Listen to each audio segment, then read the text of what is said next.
Frammenti are like found objects from the earth or from the sea that have survived thousands of years.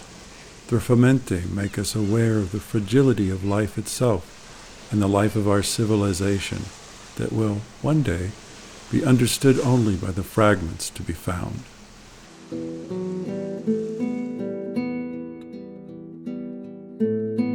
Frammenti, in that beautiful Italian tongue, means fragment. And Jefferson's love of archaeology and anthropology were so much his sources that, as he said, instead of digging them up, I make them myself.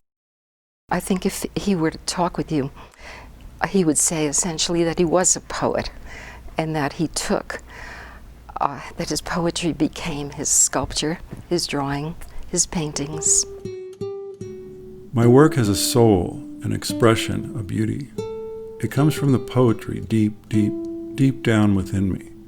So deep that it is not me, but a well in which I take only a bucketful out at a time. I have doubted it, denied it, feared it, but it exists, and now I want to drink long from it and live in it. I am coming of age, but I'm far from mature. He kind of spoke poetry, when as a child. And I remember particularly his looking at the night when the sun was down, and he used to call it morning night because it was the beginning of night.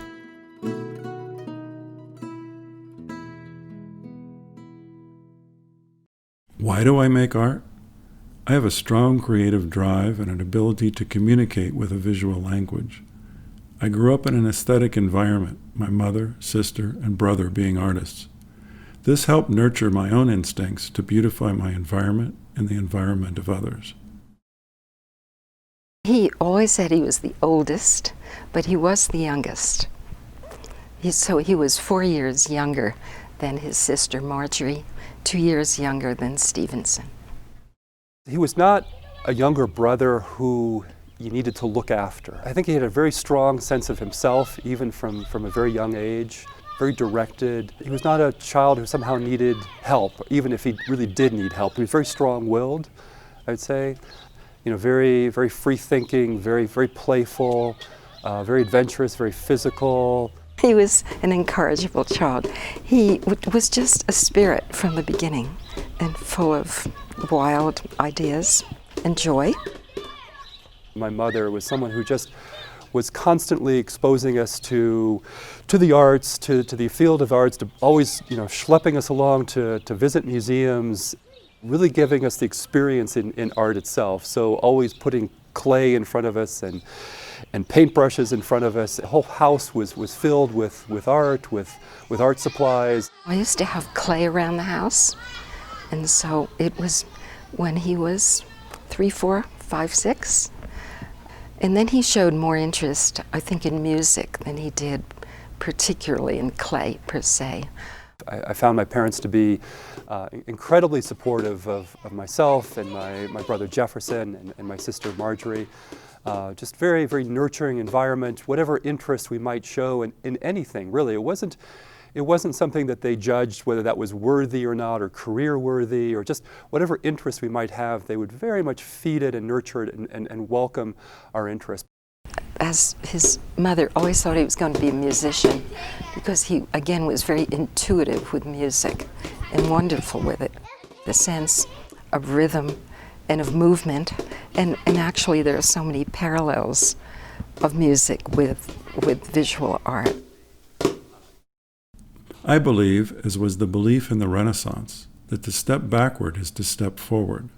An understanding of history and artists that came before us is essential, simply because art begets art. We initially took a bicycle trip, the 5 of us, in England, and went from London down to Shakespeare country. I was 13 and Jefferson was 11, right? So it was a trip traveling by bicycle through the English countryside for at least, I believe it may have been even a couple of weeks, camping out or staying in farmers' yards, or more often staying in youth hostels.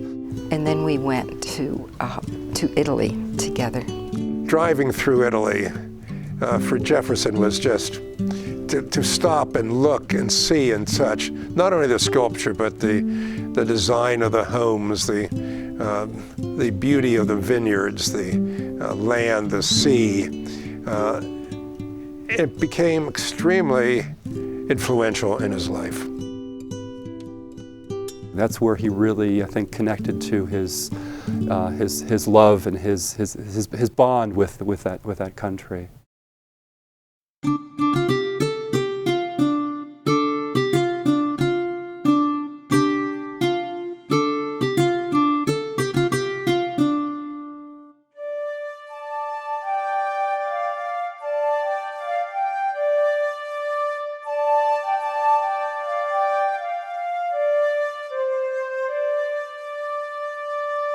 He was just drawn to the sculptures of that era.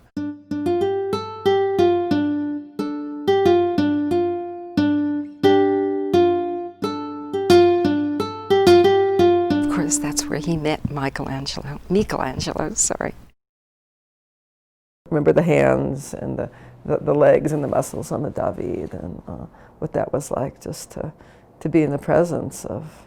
We were just all pretty transfixed. It just glowed, you know, it just sort of glowed. You know, beyond words, I can't really find the words. I think his term was colpito in Italian, meaning just sort of struck or almost like stunned by the work, by the artwork that he found there, by Michelangelo, by Da Vinci, by all of the Italian masters. I mean, he felt such a strong connection and resonance to that work as an 11-year-old, which I think is really quite striking. And that was where, remember, he wanted us to leave him at the age of 11, saying he was too old, that people, and he got this from somewhere in his heart and head, that children are apprenticed at 9 years old, so he was really too old. But he literally wanted us to leave him there. My understanding is that they supported this idea, they loved the idea that he had this great connection, but I think they very gently tried to convey to him that it's something he could do for certain, but he wasn't quite ready. We needed to go home, he needed to be a little bit older first. We didn't leave him there, but he found his own way. My decision to be an artist was a logical progression from my love of archaeology. I really remember him going off to archaeological digs and really being captivated by archaeology when he was younger, and how that then connected to his love of the body. After 7th or 8th grade, he went on a dig run by Adams State College down somewhere northern New Mexico. And this was really very important. And the next year, he, on his own, made it to Illinois, and University of Wisconsin-Stillwater had a dig going there. And so these particular digs, when he was, 13, 14 type of age, were of critical importance because archaeology and anthropology were so important to him. He really became a very avid bicyclist. So at the end of his junior year in high school, he and 2 of his buddies cycled up to Yellowstone. The following year, the 3 of them cycled up to Vancouver, British Columbia, and came back in a 57-day journey. The sculptor. He makes up people that don't exist. An image maker, a sculptor. An additive, subtractive interaction with people he cannot touch. An early piece I'm remembering is Jefferson creating this lion that he described as quite fierce. What he was so concerned about was that he felt he wasn't given enough time, because he did it at school, to create the details that he felt were essential to the sense of the lion. And these were, of course, the lion's paws and its nails as well. So when we actually set it up, we set it in the grass and buried it a little so that no one would know that it didn't quite have the details that he wanted it to have. And it's a charming, charming piece, probably life-size for a young lion, a young, well-nurtured lion. I remember him as a child. He always had a connection, even when he was very little, to our grandfather. And he used to talk to his grandpa in Italian, and his grandpa, my papa, would speak to him in Romanian. And he loved, I think, the music of language. The responsibility of a serious artist is to study art throughout history. Without art, there would be few archaeological remains to decipher a past culture or to inspire succeeding artists to create. He was studying at Colorado University here up in Boulder, and he took a junior year abroad. When he enrolled himself in an art program in Rome, in conjunction with the Tyler School of Art out of Philadelphia. So for 8 or 9 months he studied in Rome, and he worked at a restoration museum. A very important element has entered into my life. I'm working 3 days a week at the Museo Nacional Romano, learning the art of restoration. So I'm restoring the old and building the new. It was his chance really to come back after, because he couldn't stay there at age 11, right? At least alone. His time to immerse himself in the land with the people, to develop his fluency in Italian, to work on his own artwork, on his drawings, on his sculpture. The figure became, for him, of critical importance. He loved beauty, he loved beautiful women particularly, and he just learned to draw with and to sculpt and carve with exquisite competence. I loved terracotta because it was so much earthen, but as he matured, he always felt that clay was too easy. And it was, you know, hitting that hammer and shaping the form. That was his true love.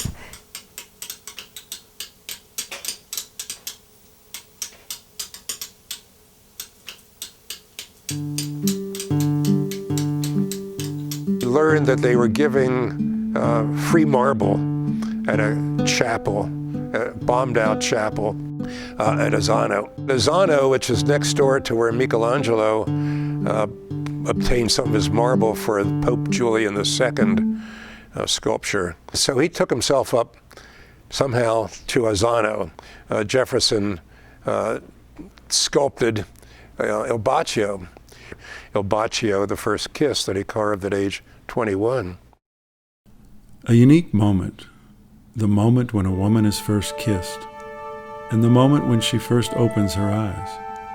You see all the love, hope, and fear, and the trust she is looking for. I don't recall how short it was, but it was just this sort of human female figure, face, just looking up, right, at the sort of the moment of the kiss, right, of reaching up to kiss. So that's the piece as I recall it. Well, he did that without a live model. He usually preferred a live model, but that one he did just with memories of Carl Angeletti. Looking up into the eyes and looking into the soul of Carla, you know, what it was like to have that deep connection to people. I mean, I think he was just very, very drawn to the people there, to their passion, to their how do I put this? It's like their spirit, their playfulness with the language. I mean, he felt at home there. Italian builds to a passionate pitch, like a wave breaks the shore, like an earthquake shakes, like a volcano roars, reverberating the air, higher it rises and drops. I often refer to Jefferson as being my Italian brother. And he really was. Of course, he was born in the U.S., he was born in Colorado, but he really was Italian, really to his core. Monte Altissimo. I never should have left your broad shoulders. I never should have left your marble shores. Proudly you stand, steep with striations of pure white marble, uprooting, rhythmical, random design. a symbol and inspiration, a motivation of your power divine. After his junior year with Tyler School of Art, he came back, completed his work at University of Colorado.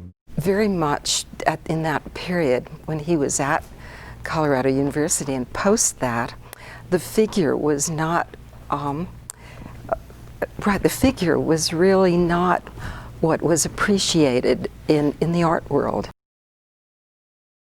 But it's very much about negating negating beauty, even the whole concept of beauty. It was really not focused on the human form, which was very much his, what he lived and breathed, right? So, and the beauty of that human form. So he struggled a lot with the messages he was getting. To hold on to the values of grace and truth when postmodern theory has deconstructed these concepts is to wait for the tempest to clear and hope for an age of new humanism. He took Italian language, he took art, he took geology. He really, his last year, he just did magnificently on grades there, but he was also and working. Remember how the Italian teachers did appreciate the figurative work. And so he would share his work with them, and they used to call him the Jungen Michelangelo.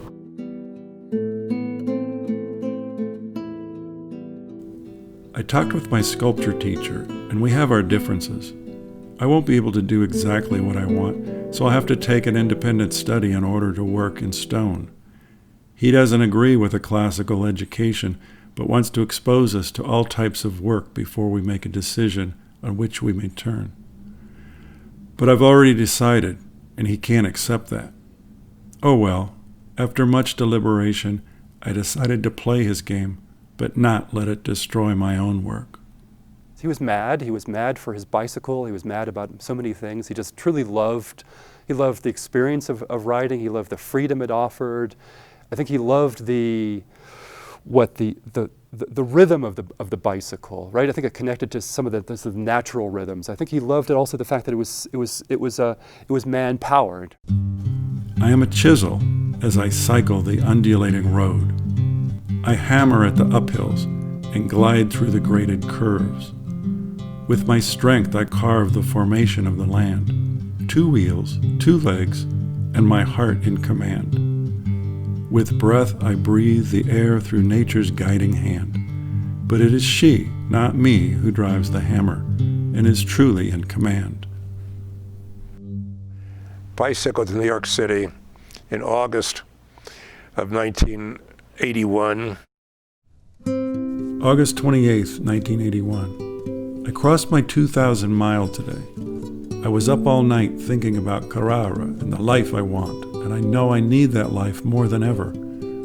I want to live a simple, rugged life, carving stone and farming in Carrara.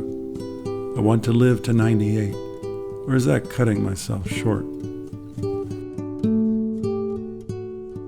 New York City to enroll in a New York Studio School of Art, Design, and Sculpture, not quite the exact name. But there he had really good classical sculpture instruction.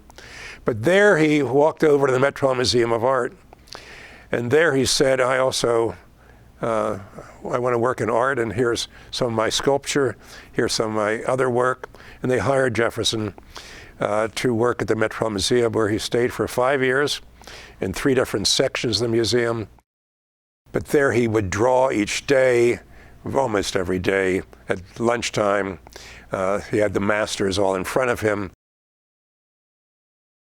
I went to the Met and drew from Greek and Roman stones. The ancients had it. I then came back and sculpted George.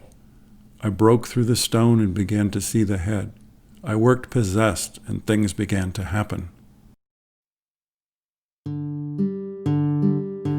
Michelangelo and Rodin are the greatest artists since antiquity, and I know I am on the right track for praising and idolizing them. These are my brethren, my spiral of antecedents.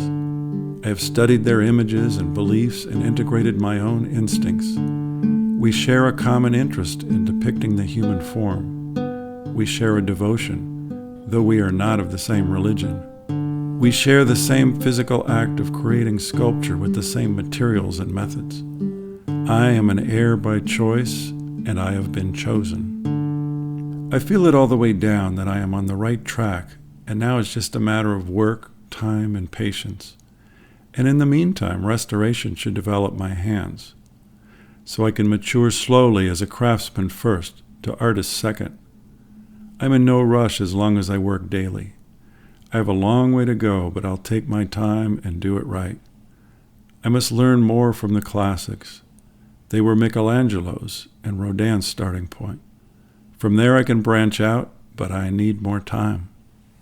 He loved working at the Met, but he left to return to Italy.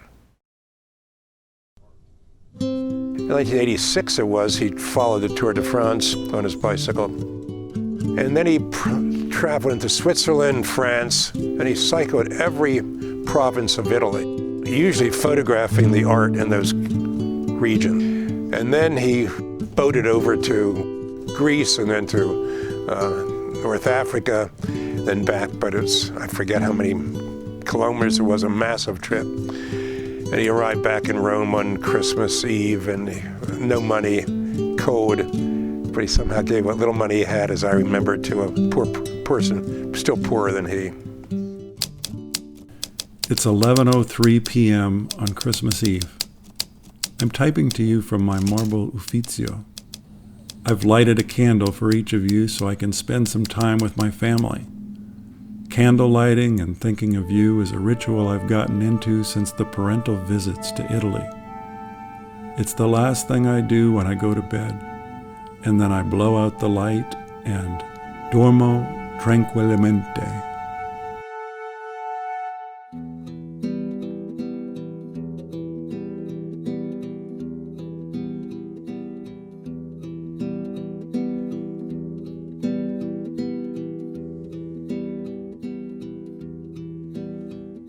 He goes to Pietrasanta, and that's where he finds his friend Marcello, and they became very close. I met Jefferson. I remember I was working like an assistant for a famous, artist, and he was just arriving in Pietrasanta from a few days, and he wanted to know that artist because he was a classical artist, and he loved to meet artists to speak about art.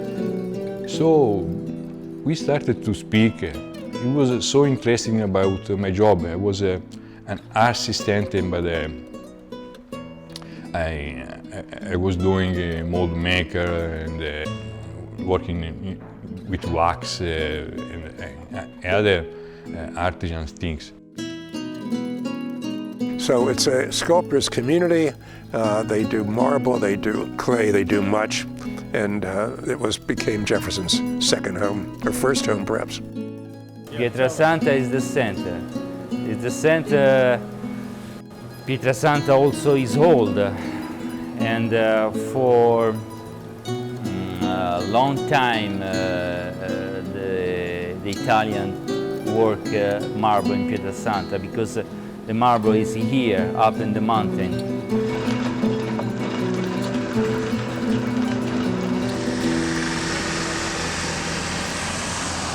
And the work is down the hill, at the foot of the hill, and we got the sea very close, so the Navy can easily. So the marble comes down, work it here, and put on the boat to ship everywhere. So this is happens from many years ago, like before the Romans, and very old. So this place is a very old city and very old traditional in this work.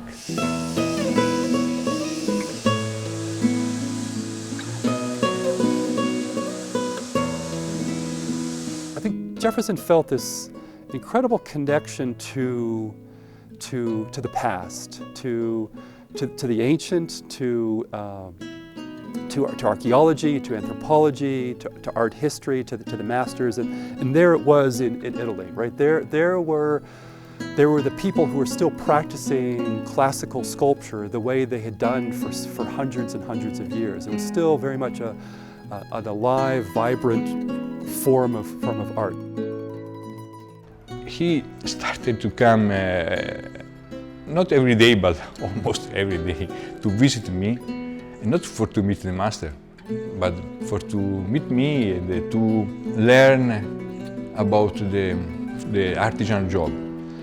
And he wanted to learn how we can do the mold, the rubber mold, working in wax, finish the bronze.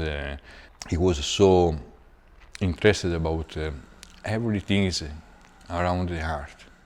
Marcello was really, in many ways, his soulmate, his brother. I mean, the two of them connected as if they were blood brothers. We became immediately friends, and so I started him to come with me at the bar, to drinking with friends a glass of wine, to play music. We started to go to drawing together, and immediately we became friends, inseparable. Every day we was together. So he comes here and I help him in the fourth step, cutting and rough a little bit the pieces, and he finish by hand, of course, and he finished his pieces. It was a great kind of training ground for him to, I mean, this role, though, of working as an apprentice just offers an aspiring artist so much. I think it's a relationship that's rarely practiced today, at least in terms of this country. But the idea of really working for a master, with a master, learning from a master, has such value.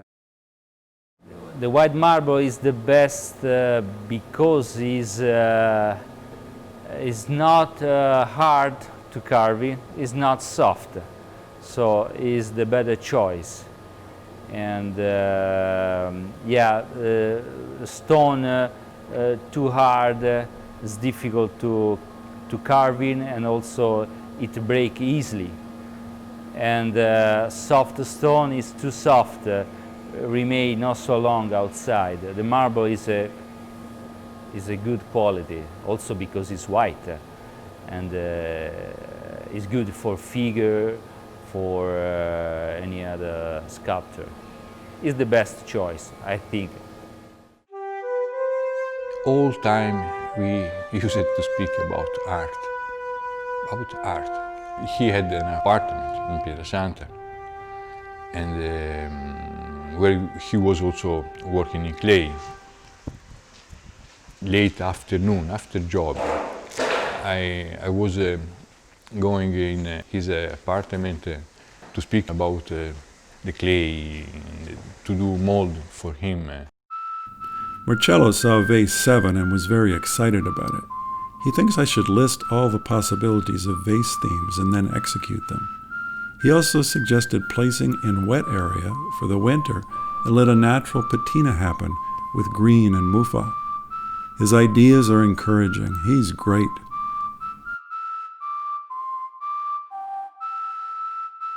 He liked to understand the whole process of work. You have to start by design, a sketch, make a clay model, make a mold, make a plaster, and by the plaster, make the marble. So this is all the process of working. So he wants to understand everything. So he starts by the clay and finish by the marble. So we help together to teach this process. Yeah. I am carving a portrait in statuary marble using a plaster cast as a guide, watercolors and drawings from my subject, and drawings from Michelangelo's Brutus, which I had ridden to see last week in Florence. I went in Florence with Jefferson, and he brought me to show me the Michelangelo's maquette. And it was first time for me. I'm Italian, I'm living close to Florence. But before that, I never seen the classical sculptor in another way, another method. He showed me what really is the passion for the classical art. When we walk in Florence, sometimes he said to me, "Oh, look at the feet, it's the best feet in the world." He loved so much the classical sculptor. I saw many people here, many artists here, and I feel when one people is good, when I start to sketch, to draw. By drawing, I feel the sensation of the artist. At the time, I feel Jefferson good hands, so good hair. I bought his painting. I've got his painting in my house because I feel something good in Jefferson, and I feel the passion. He used to joke about sleeping with his bicycle. He'd sometimes put it on his bed with him. He was always pleased that the Italian word for bicycle, I think it's bicicletta, was feminine, right? Because he would sometimes even sleep with his bicycle. I mean, he loved his bicycle. He loved the experiences it offered, both riding as well as the people and the places it took him to. So. Bicicletta, yeah. I love the bicycle. Like Jefferson, I know, and sometimes we go together to run a little bit around up in the hill or along the coast here. So we spend a very funny day together. In the back because he's very expert. He runs so fast sometimes. Yeah. I think that he was in any part of Italy with a bicycle. From south to north, he go everywhere. I mean, I think Jefferson, he formed a family. It was like my Italian brother, and he had his family there, and my brother here in Boulder or Denver, and our family here. So it was really, I'm glad that he found a place that called him, that was like his soul brother, I think Marcello was. It was just a deep soul connection. He returned in the States, and so we keep in contact just through Marcello, because Marcello was very close to Jefferson. I gave my heart to nature and my soul to art. The rhythm, the breath, the metamorphosis of life I carved by hand. I loved art, and I lost myself in time. Well, nature was his nurturer. It was something he just continually breathed in. And so living in Colorado was especially useful. But nature was where he turned to for what he felt was his source of true art. I too followed the rhythm of the wind, the wave, and the sea, without the thought of a sail. Ruscello. Pen name was Ruscello, Ruscello, which, as I recall, means something like the stream running by into a brook. Is that it was sort of his is it his alter ego? Is it his kind of his Italian counterpart? Is it his mirror personality? Is it his shadow? I wasn't quite clear. Sometimes his sort of when he would embody that sort of kind of passionate Italian persona, sometimes it would appear as if he was Ruscello, right? And he would kind of go back and forth between being Jefferson and Ruscello. So.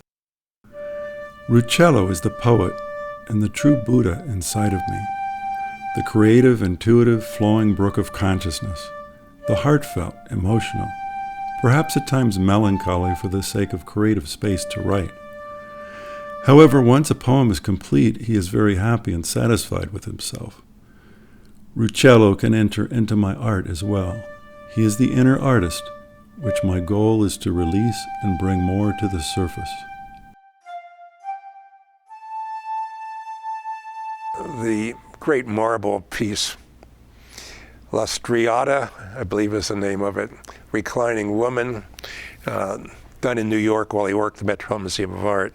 It's an absolutely beautiful marble. And he learned in Italy methods to make rough and smooth textures, and I assume he did rasping was one of the terms, but he just had finished her off. And then what he does and did in that and several other major marbles was to do a Michelangelo, not to allow some of the uncarved stone to remain.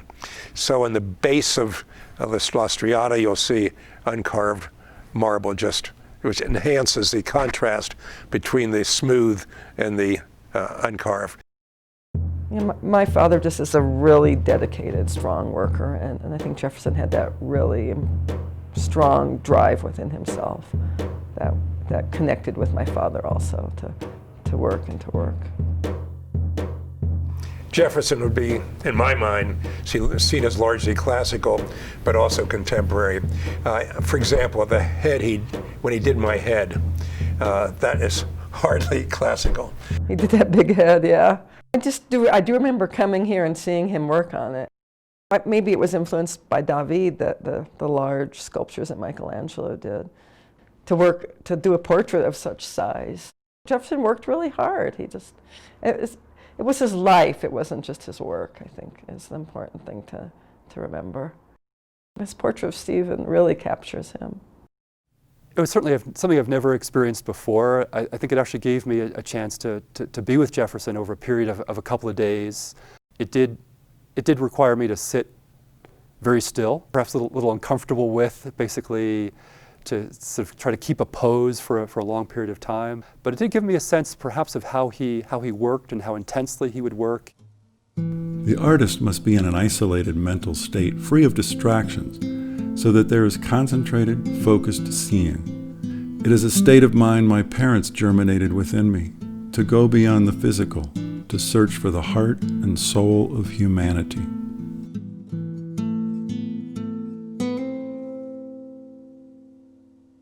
We would sit for hours and hours and hours, and I mean, just like a whole day would go by.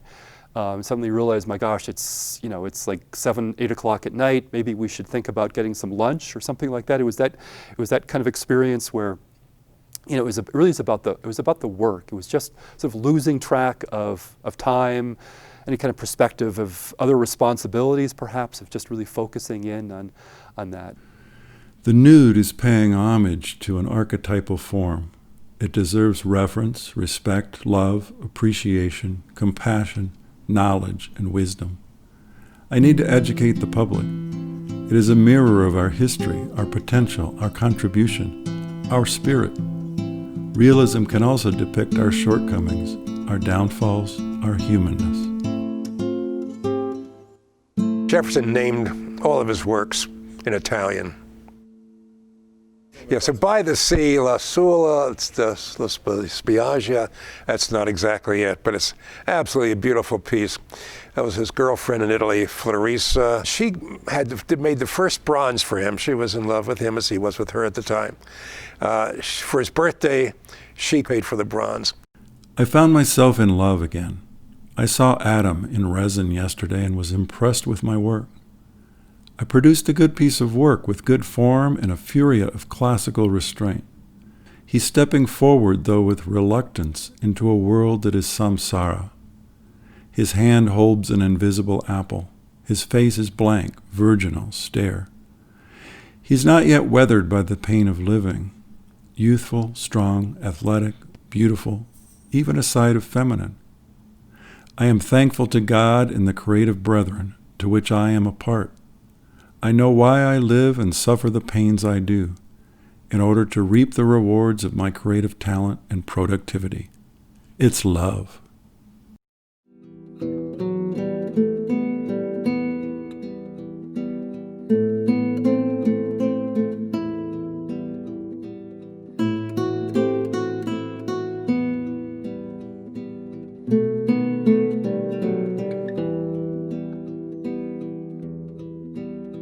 He would sculpt large pieces, and then he would take casts from them, and those would be the Frammenti. So they'd be pieces, almost like archaeological. You know, when you're doing archaeology, you find a piece of a pot, and you find another piece, and you find another piece. And he, in a sense, did that in reverse. He would cast his sculpture, and then he would take the shoulder or the eye or the bust, and those would be his Frammenti, the fragments of the objects. And so his Frammenti were elements of his larger whole pieces, whether they were three-dimensional or whether they were bas-relief.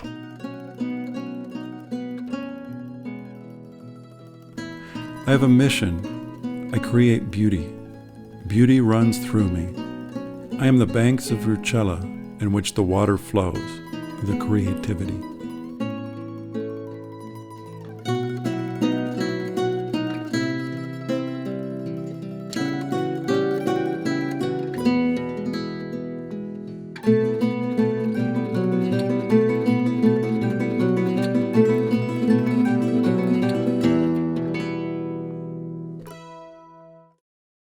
My work belongs to a tradition in present time and space which transcends the centuries.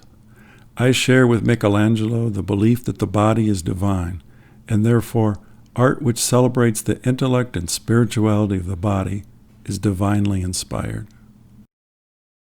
Beauty was his truth. Beauty was his truth. And so he had a hard time in a postmodern period where that wasn't the essence, or wasn't what was contemporary. But for Jefferson, beauty was the essence in terms of the spirit. And he felt that our spirit resided in our bodies, but that essentially we were spirit, and that the body was, for him, the best way to portray that. I believe the artist should exemplify the pinnacle of spiritual achievement, blending mind, body, spirit, to incorporate multisensory experience and technical mastery of the materials.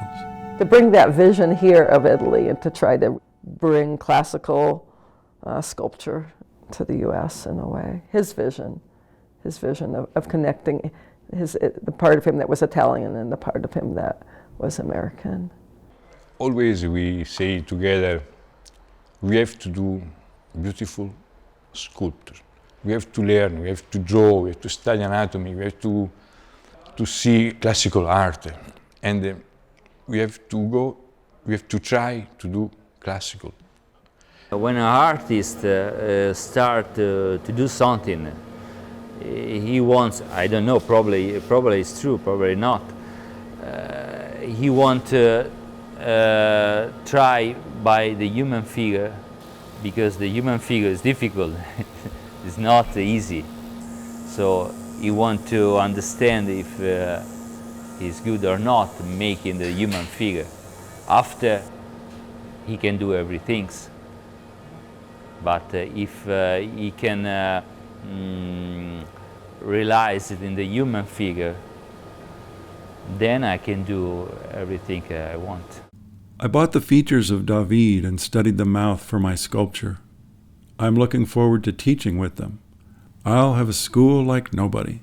And over at his classical sculpture school, he had what was called wine and... Oh, that was the favorite class. Yeah. One Friday night a month, he'd invite the public in, they'd pay a fee, and a friend of his was a wine expert.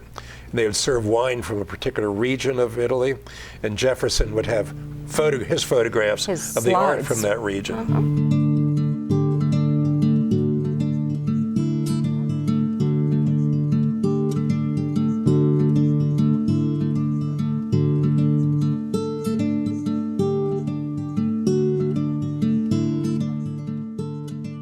Well, another one of his classes that was so Jefferson was Sculpt Your Ideal Mate, and this was his portrait class.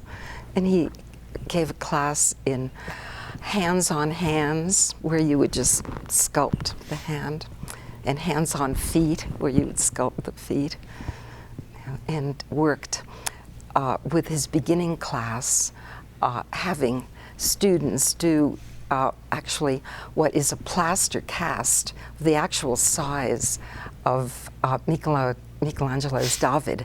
Would have them do the eye, the nose, the mouth, the ear, although the ear was actually Marcello's ear because he couldn't get Michelangelo's. In 1994, I went in Colorado to stay with him for 3 weeks. I teach in his school also, and it was so incredible experience for me. We planned also to open another school in Italy, in collegamento, in a partnership with his school in Denver.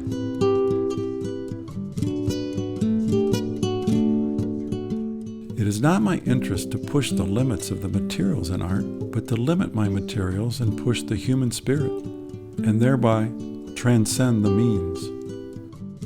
He spent 4 years of his life in Italy. His dream was to hook up a school between his school here and Marcello, who would have an educational program in Pietrasanta, and they would exchange students. That never occurred. Well, we know that there was a very dear family that was going up the mountain, that was driving up the mountain at that time, and as they were driving up, they saw his truck, and they saw it, either burning or smoldering or smoking, with no person around, and they became very kind of concerned what had perhaps had happened. So they looked around, and were able to see him down the mountain. Jefferson D. Rubin, classical sculptor, poet, and maestro, died August 27th as a result of injuries sustained while returning from Mount Evans in his pickup truck. He was 36. Yeah, it's a tough memory.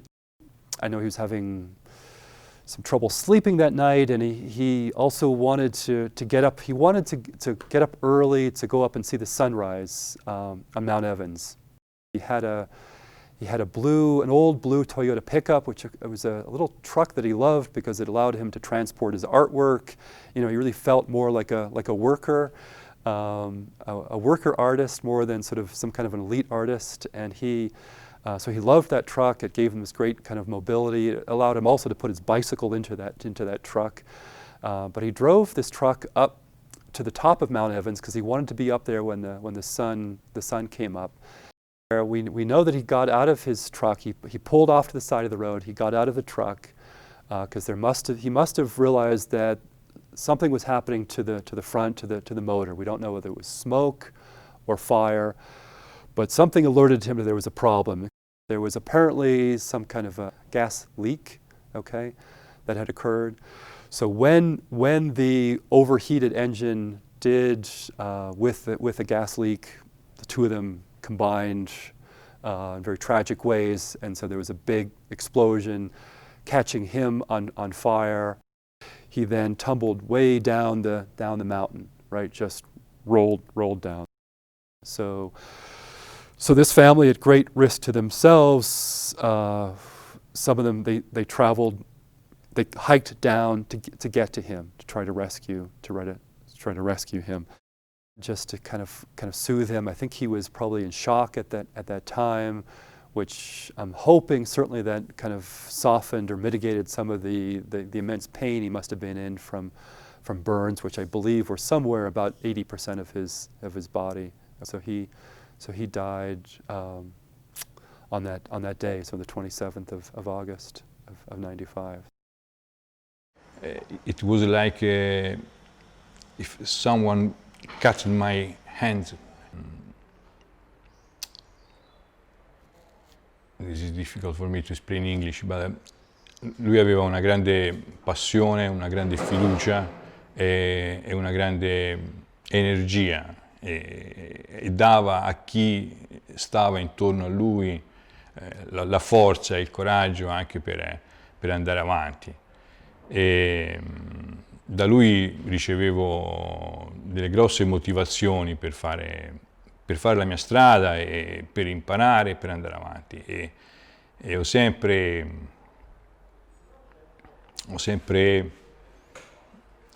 detto a lui, parlato con lui che un giorno So sorry.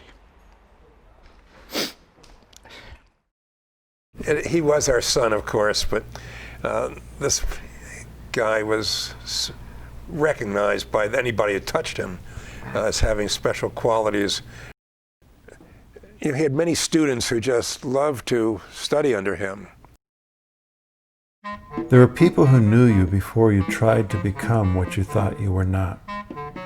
In nursery school, Jefferson Rubin and I had a secret code called brace and bit. Childhood doesn't go away, but it does disperse. Part of mine belonged to Jefferson. I carry a vision of him as a boy, and now that he is gone, something of me is gone too.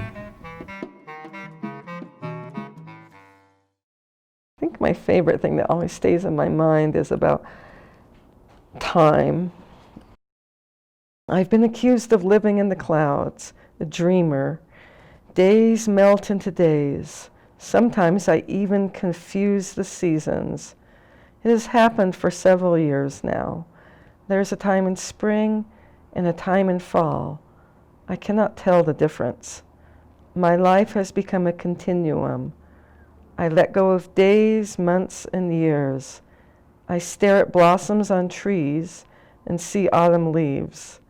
I see colors and think of flowers. The light and the weather are the same. Perhaps I am too old. I mean, he was an old soul, and he came in that way, and sometimes it was a challenge. But I love this because he lived his life, and it still feels like the continuum continues because he's left so much work with us. And Something you see, art is something that you do only when you're done with everything else, and when you stop your art, then you sort of somehow live your life. The two were very much inseparable, I think, in his life, at least in my experience with it. I understood that my life was the art. My life was the sculptor.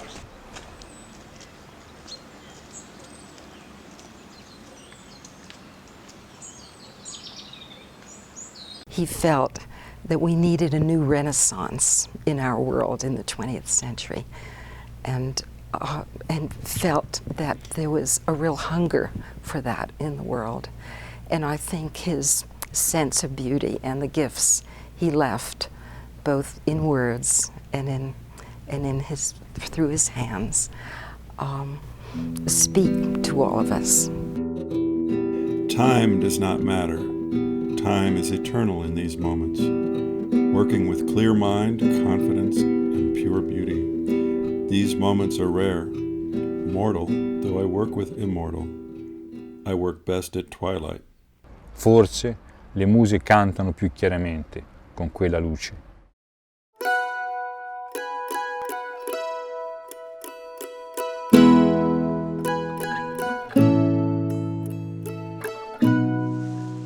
Ogni giorno deve essere come una vita e ogni sera una morte.